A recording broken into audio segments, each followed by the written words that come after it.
you understand politics? I don't really know. I'm not sure. Maybe, kind of. Today we are going to be talking to Priyanka Chaturvedi. She has been listed as one of the top 10 most influential politicians in India.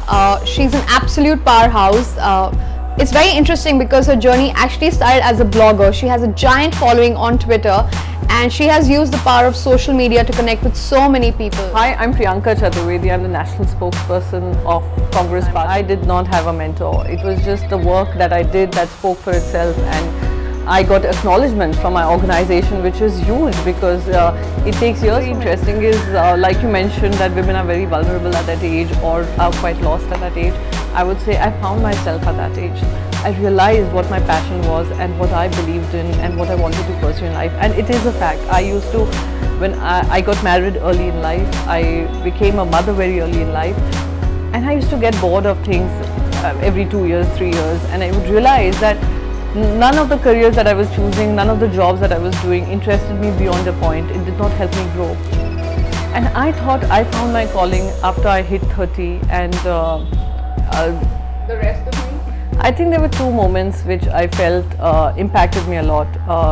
One was facing a very sexist comment on live television when I was in a debate, and realizing that the anchor who was anchoring that news show was a woman who did not step in to stop the person who was making those kind of comments. It impacted me tremendously. I can tell you in all honesty that it put me off television also for some time because of the nature of the comment that was coming.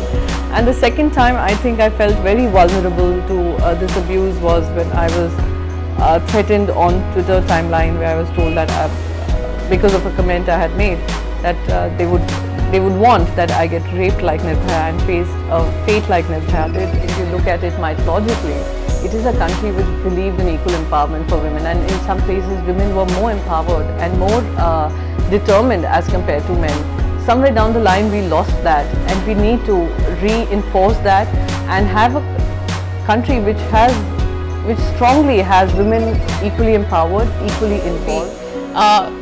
We need mentors for sure. She's been very kind to get into a conversation with 30ish, and as a woman, I feel extremely comforted by the fact that there's someone so strong in the system who's going to be part of the decision-making process for policies that are going to affect us. So, Priyanka, I wish you great luck. Thank you so much for being a part of this.